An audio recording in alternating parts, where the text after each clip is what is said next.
Poursuite de l'audiobook de l'ouvrage de Jules Marcel Nicole, Maladie et guérison. Chapitre 6. Dieu nous a-t-il promis la santé? Là aussi, certains sont très affirmatifs. Leur principal argument se fonde sur le texte d'Ésaïe qui déclare que le serviteur de l'Éternel s'est chargé de nos maladies. Ésaïe 53, verset 4.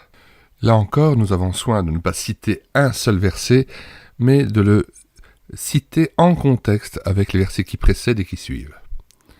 Qui a cru à ce qui nous était annoncé? Qui a reconnu le bras de l'Éternel? Il s'est élevé devant lui comme une faible plante, comme un rejeton qui sort d'une terre desséchée. Il est évident qu'il s'agit ici, de manière prophétique, de Jésus-Christ, mort pour nos péchés, à la croix, et ressuscité pour nous.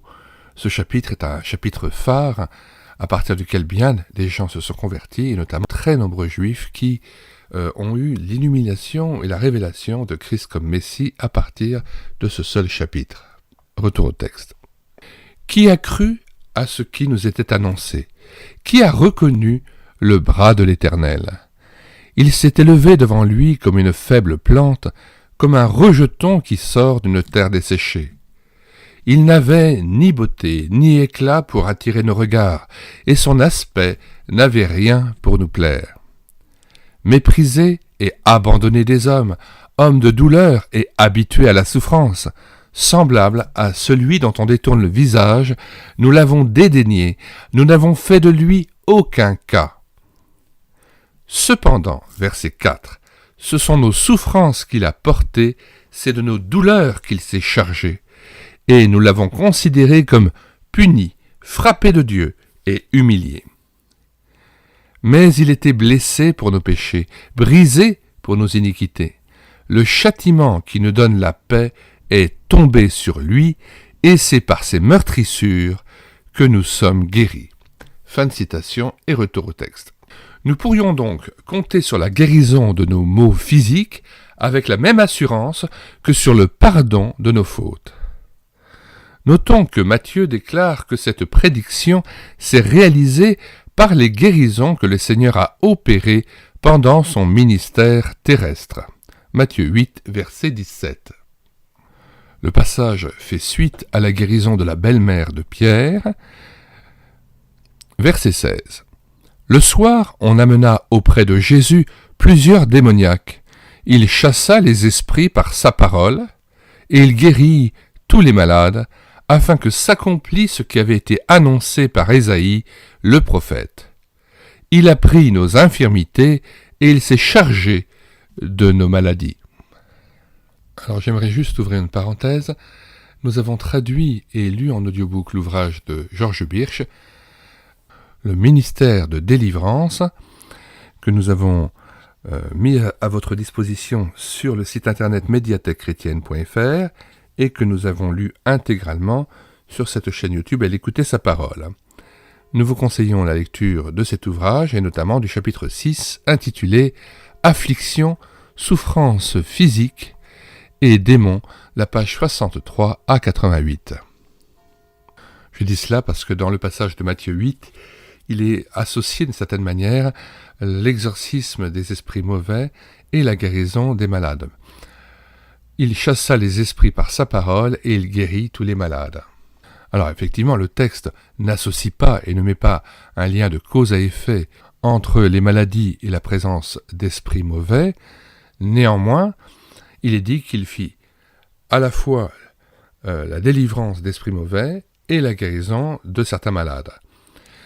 Cependant, dans la cure d'âme et la relation d'aide, on s'aperçoit parfois que des gens comme Georges Birch ont été amenés à guérir des gens, mais que les problèmes de maladie qu'ils avaient pouvaient être aussi en lien avec des problèmes spirituels graves ou des pratiques qu'ils avaient pu avoir dans l'occultisme, par exemple, qui avaient donné des droits à l'ennemi. Nous rappelons donc cet ouvrage de Georges Birch, le ministère de délivrance. Fin de la parenthèse et retour au texte. Il n'est donc pas indiscutable que la prophétie d'Ésaïe présente dans ce verset un aspect du sacrifice offert au calvaire. Personnellement cependant, je pense que cette grâce fait partie de la rédemption, c'est-à-dire du rachat que Christ nous a acquis à la croix. Mais immédiatement, il convient d'ajouter ceci. Pour un texte qui nous engage à croire que Jésus a porté nos infirmités, il y en a des dizaines qui soulignent qu'il est mort à notre place. Par exemple, Marc 10, verset 45. Le contexte de ce passage est celui un peu étonnant où Jacques et Jean, les fils de Zébédée, demandent à Jésus-Christ que, ultérieurement, dans le royaume de Dieu, ils puissent être assis l'un à la droite de Christ et l'autre à sa gauche, quand Christ sera dans la gloire. Et Christ leur dit, « Vous ne savez pas ce que vous demandez. Pouvez-vous boire la coupe que je dois boire ou être baptisé du baptême dont je dois être baptisé ?» Nous le pouvons, dirent-ils.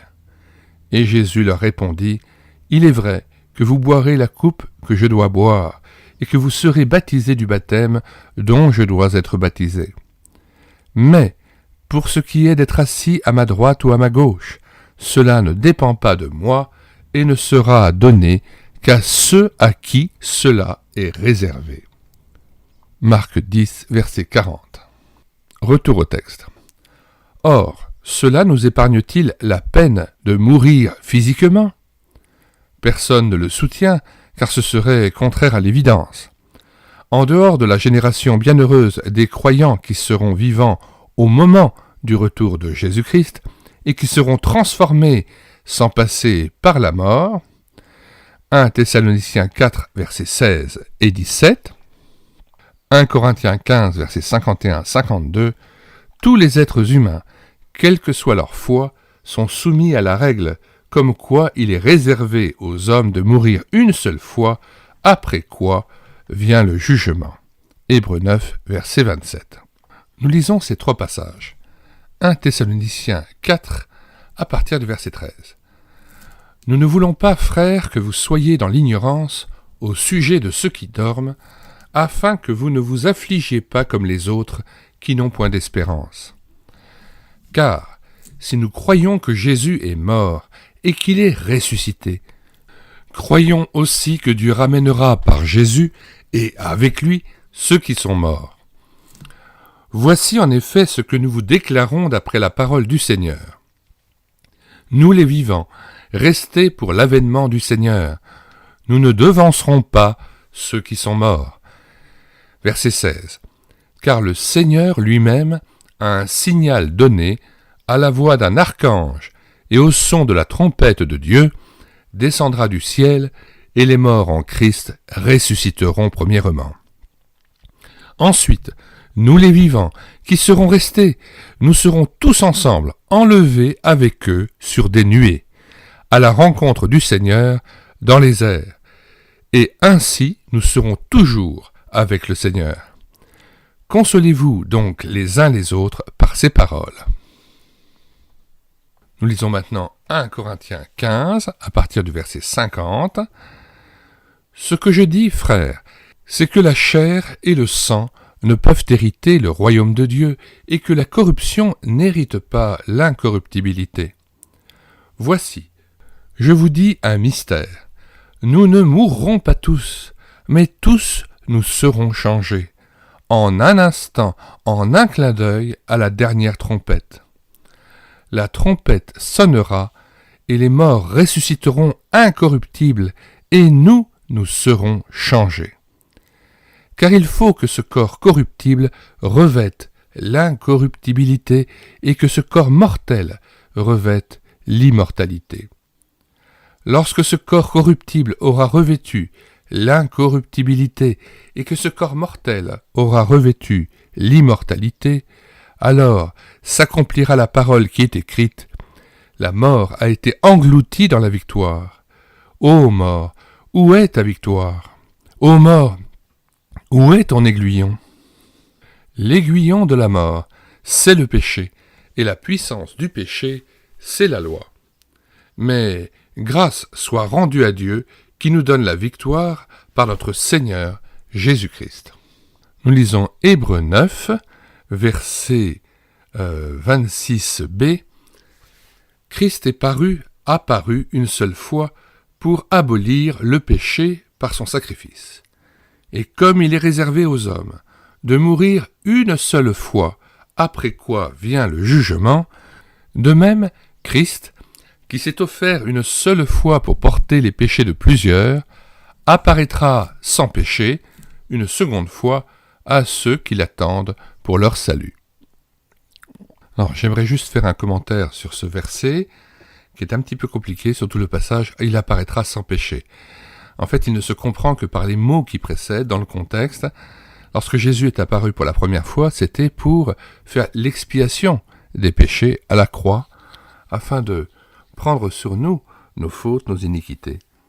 Sa seconde venue n'aura rien à voir avec la croix ou l'expiation des péchés ou la rédemption. Il viendra prendre son épouse, l'Église, qui a cru en la bonne nouvelle de Jésus-Christ mort et ressuscité pour elle.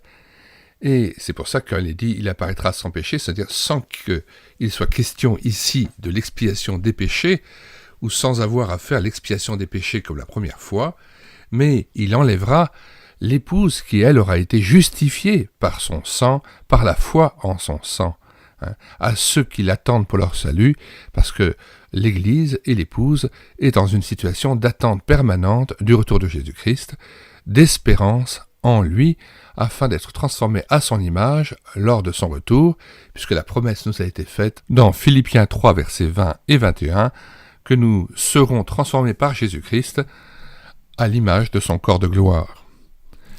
Mais notre cité à nous est dans les cieux, Philippiens 3.20, d'où nous attendons aussi comme Sauveur le Seigneur Jésus-Christ, qui transformera le corps de notre humiliation en le rendant semblable au corps de sa gloire, par le pouvoir qu'il a de s'assujettir toutes choses.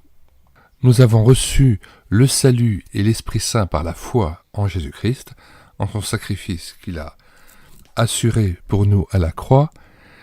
Il est notre Seigneur, nous marchons devant lui en sa présence, mais nous attendons aussi Christ comme notre Sauveur lorsqu'il transformera le corps de notre humiliation en le rendant semblable au corps de sa gloire par le pouvoir qu'il a de s'assujettir, de se soumettre toutes choses. Fin de citation et retour au texte. Assurément, le Christ a racheté notre être entier, esprit, âme et corps. Pourtant, tous les éléments de notre personnalité ne bénéficient pas au même instant de sa grâce rédemptrice. Quand quelqu'un se convertit, il reçoit aussitôt un cœur nouveau et un esprit nouveau. Nous lisons comme à l'ordinaire ce verset, mais dans son contexte élargi. « Je vous retirerai d'entre les nations » Ézéchiel 36, verset 24. « Je vous rassemblerai de tous les pays, et je vous ramènerai dans votre pays.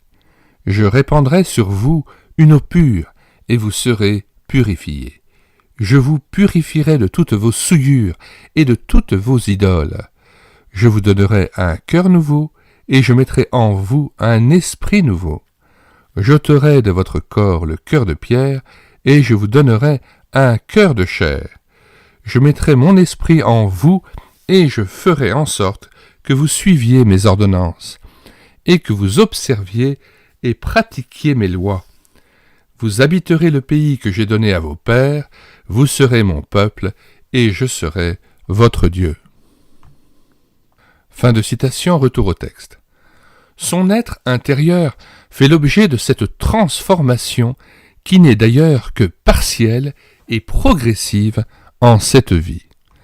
1 Corinthiens 15, verset 42. Ainsi en est-il de la résurrection des morts.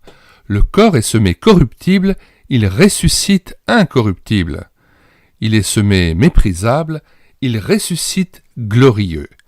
Il est semé infirme, littéralement dans la faiblesse. Il ressuscite plein de force, littéralement dans la puissance.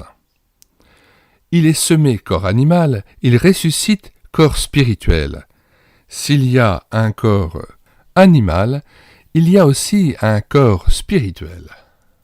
Le texte grec dit littéralement « il est semé corps psychique », c'est-à-dire à notre corps est associée une âme vivante. Psyché, c'est l'âme. Egeiretai soma pneumatikon, et il ressuscite corps spirituel, c'est-à-dire ici c'est l'esprit de Christ en nous, les arts de l'esprit en nous, qui font de notre corps le temple de Dieu et qui font en sorte que nous avons reçu l'esprit d'adoption, en sorte que ce corps d'humiliation devienne un jour un corps de gloire immortel qui reçoit l'éternité, la vie éternelle et une transformation semblable à celle du corps de Jésus-Christ. On n'y a peut-être pas souvent pensé, mais c'est un des textes les plus clairs en tout cas sur la composition tripartite de l'homme, le corps, l'âme et l'esprit. Le don suprême que Dieu a fait à l'homme par la foi en Jésus-Christ, c'est le don du Saint-Esprit qui fait de notre corps un corps aussi spirituel, promis à une transformation magnifique, extraordinaire, merveilleuse, à l'image du corps de Jésus-Christ, à l'image de son corps de gloire.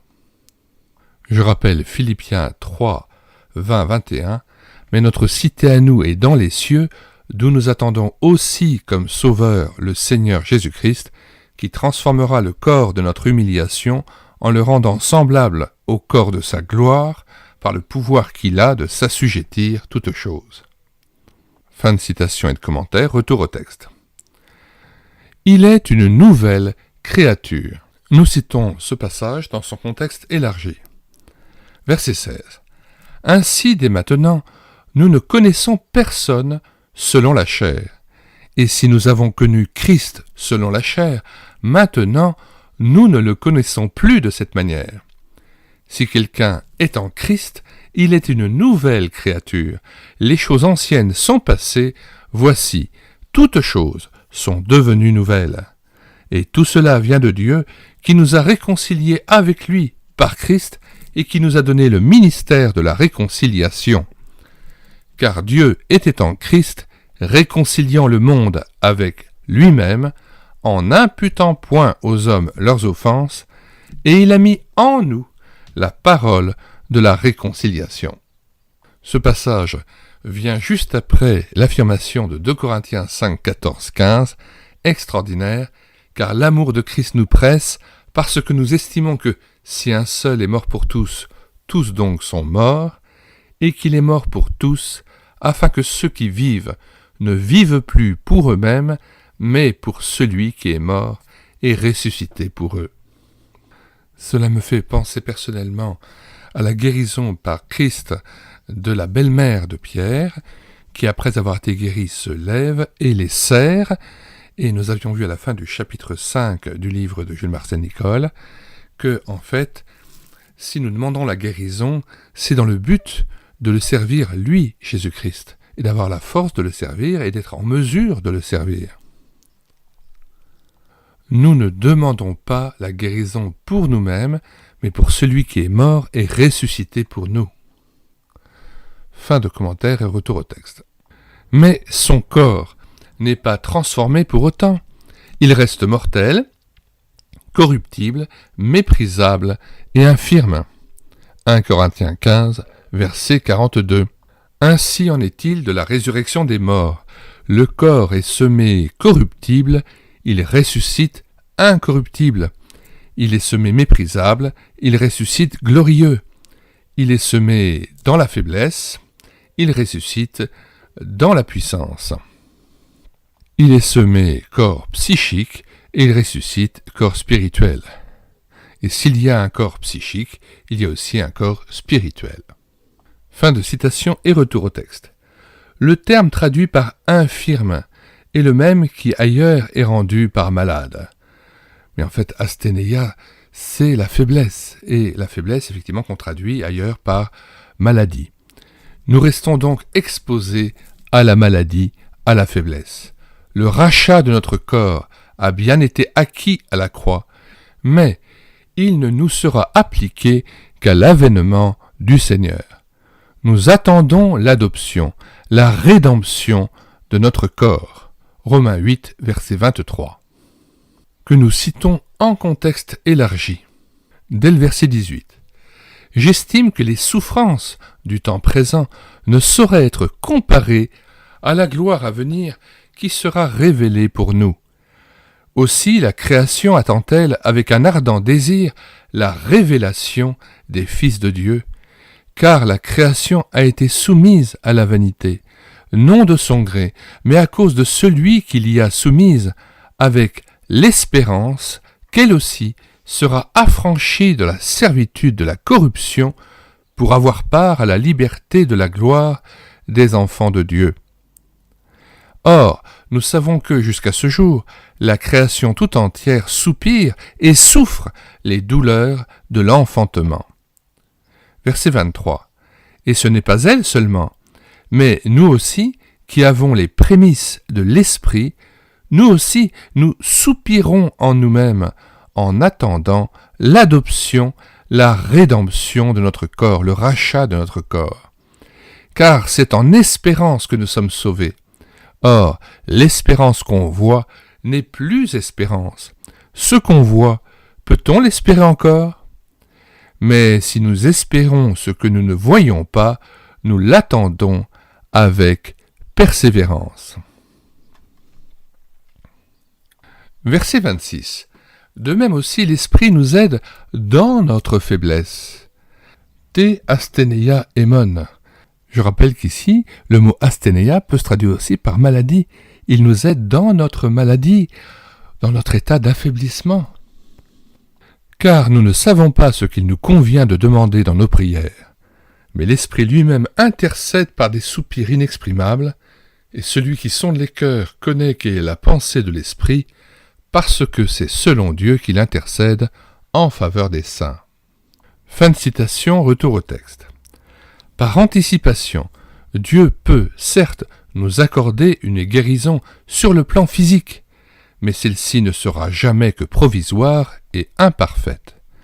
Même les miracles de Jésus n'étaient que les signes du royaume qui vient et ne constituaient pas une délivrance définitive. Les malades auxquels il rendait la santé n'étaient pas immunisés à tout jamais. Ceux qu'il a ramenés à la vie n'ont pas été dispensés d'affronter une seconde fois la mort au terme de leur carrière terrestre.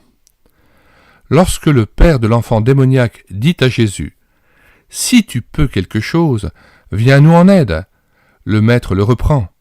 « Si tu peux, tout est possible pour celui qui croit. » Marc 9, versets 22 et 23. Lorsqu'au contraire, le lépreux implore le Sauveur en lui disant « Si tu veux, tu peux me rendre pur », Jésus ne lui fait aucun reproche, mais lui dit simplement « Je le veux, sois pur ». Marc 1, versets 40 et 41. Ce n'est donc pas manquer de foi quand on prie pour un malade, de subordonner à la volonté souveraine et mystérieuse de Dieu la réponse que l'on obtiendra. Certains aspirent à posséder une foi qui leur permette de s'avancer vers le Tout-Puissant en lui disant hardiment « Que ma volonté soit faite ». Nous devrions plutôt tâcher d'avoir assez de confiance en sa sagesse et son amour pour lui dire humblement que ta volonté soit faite. Que penser des guérisons miraculeuses censément opérées dans les cercles charismatiques, mais aussi à Lourdes, à Fatima ou dans des milieux parfois peu recommandables? En principe, on ne peut pas exclure que Dieu, dans sa miséricorde, intervienne en réponse à la foi, même entachée de superstition, de ceux qui l'invoquent. Note 114.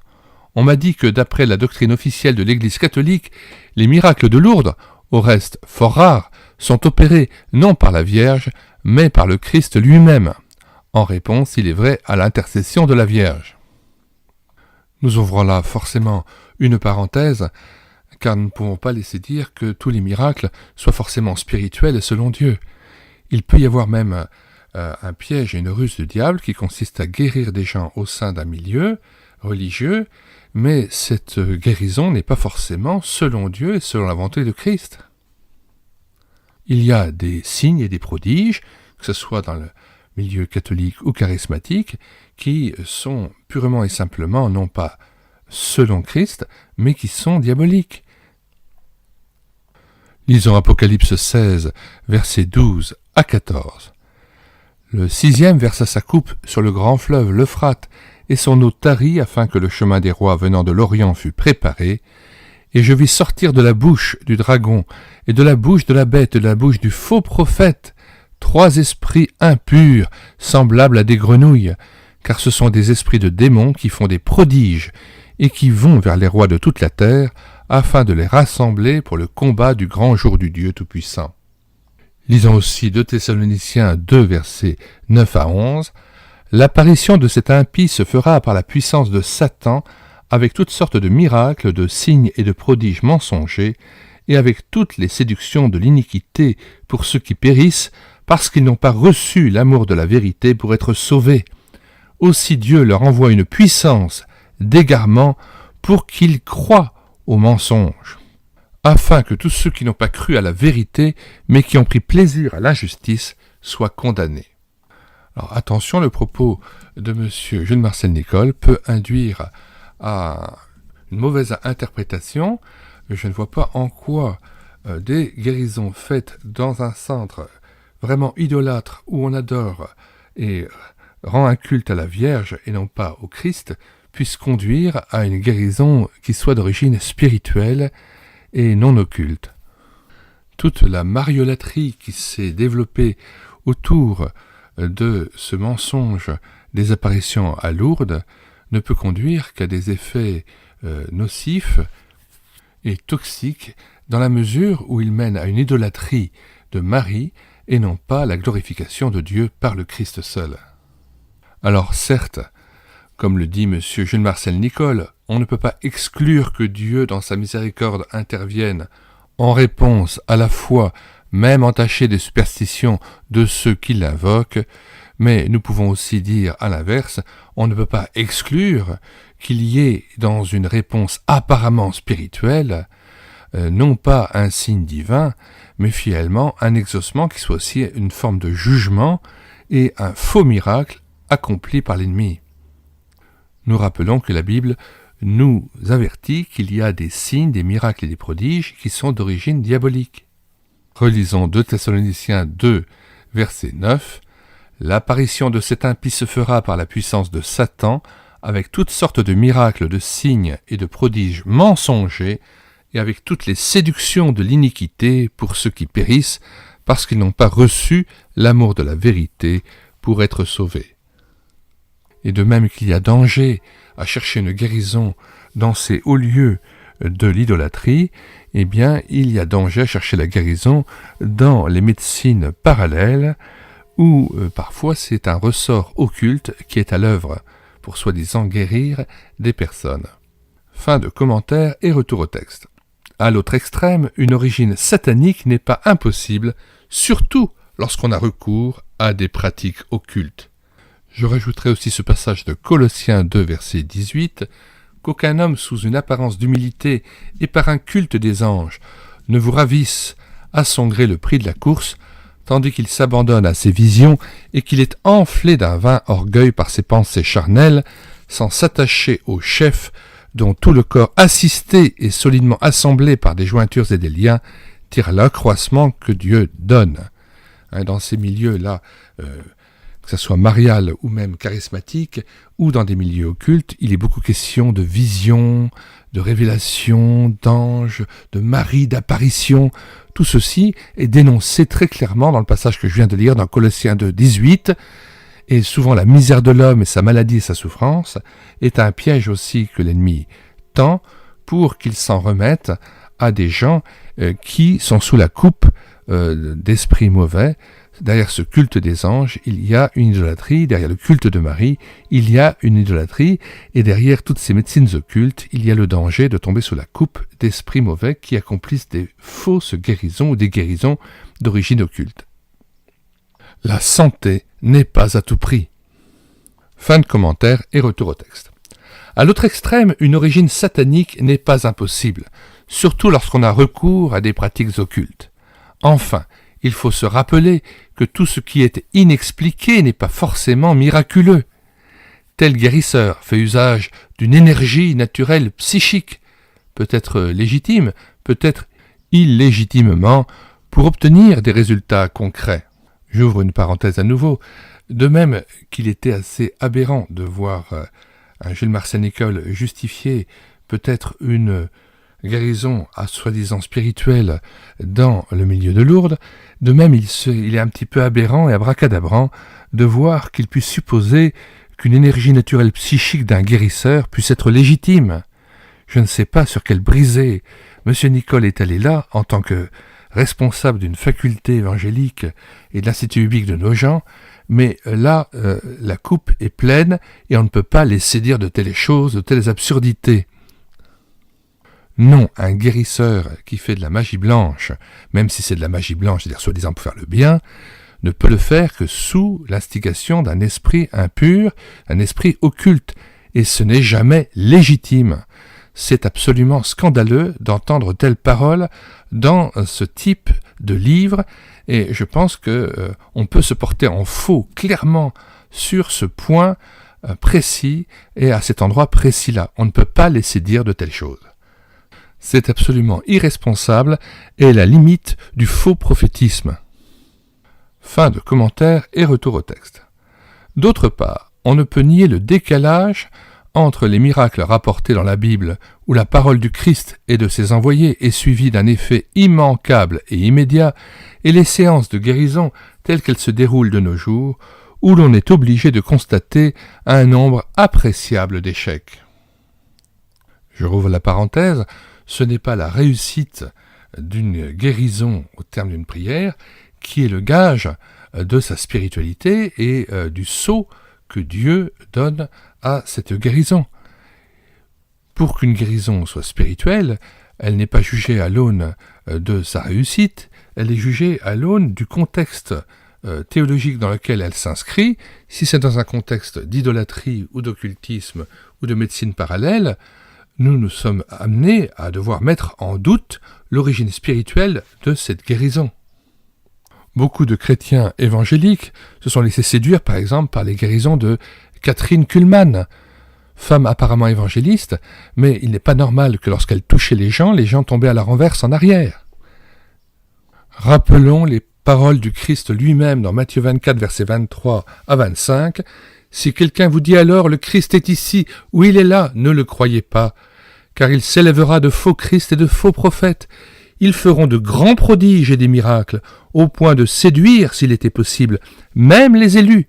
Voici, je vous l'ai annoncé d'avance. » Alors attention, dans le milieu des guérisons et des miracles, il y a beaucoup de faux prodiges, de faux enseignants, de faux guérisseurs, et qui ne peuvent mener qu'à des effets délétères sur la vie des gens, et la souffrance et la maladie est le lieu sur lequel s'exercent, hélas, de nombreuses personnes qui exploitent la misère et la souffrance des gens, qui espèrent tellement une guérison qu'ils sont amenés à se mettre sous la coupe de gens qui vont les guérir apparemment, mais qui les mettront sous la coupe d'esprits mauvais, qui les mettront en fait finalement dans une situation encore pire que celle qu'ils étaient auparavant.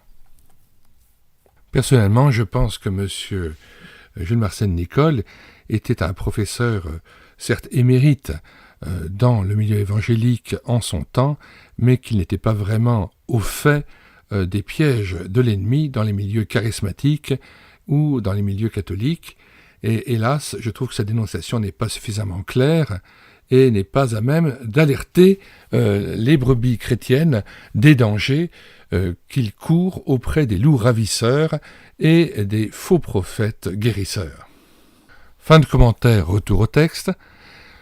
Évitons, dit M. Nicoll, les positions extrémistes. Il ne convient pas d'admettre que le temps des guérisons surnaturelles est révolu, ni que celles-ci doivent être aussi fréquentes qu'à l'époque apostolique.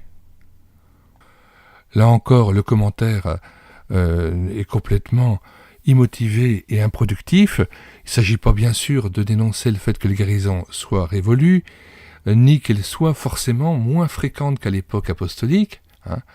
je ne vois pas pourquoi elle pourrait être ni plus ni moins fréquente. L'Esprit de Christ est le même. Jésus-Christ ne change pas, il est le même hier, aujourd'hui et éternellement. Jésus-Christ accomplit les miracles qu'il veut, avec la fréquence qu'il veut, mais ce n'est pas là le propos. Retour au texte. D'ailleurs, même alors, tous n'étaient pas indistinctement et en toutes circonstances au bénéfice d'une intervention divine. Il y avait près de la piscine de Bethesda une multitude de malades, d'aveugles, de boiteux, d'estropiés. Un seul, alité depuis 38 ans, a été rétabli. Jean 5, versets 3 à 9. L'apôtre Paul souffrait d'une écharde dans la chair, infligée par un ange de Satan. Nous ne savons pas au juste en quoi elle consistait. Peut-être était-ce un trouble de la vue. Par 3 fois, il a demandé d'en être libéré. Mais le Seigneur lui a fait comprendre que cette écharde lui était utile, car elle le préservait de l'orgueil. Surtout, la grâce divine était suffisante pour lui permettre de surmonter l'épreuve. 2 Corinthiens 12, versets 7 à 9. Nous lisons ce passage. « Et pour que je ne sois pas enflé d'orgueil à cause de l'excellence de ces révélations, il m'a été mis une écharde dans la chair, un ange de Satan pour me souffleter et m'empêcher de m'enorgueillir.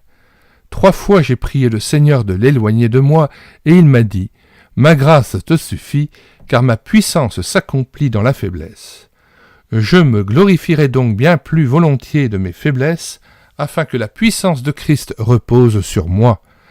C'est pourquoi je me plais dans les faiblesses, dans les outrages, dans les calamités, dans les persécutions, dans les détresses pour Christ. Car, quand je suis faible, c'est alors que je suis fort. Alors, quand je suis faible, c'est le même verbe qui vient de asténéia, la faiblesse, qui a donné aussi la maladie.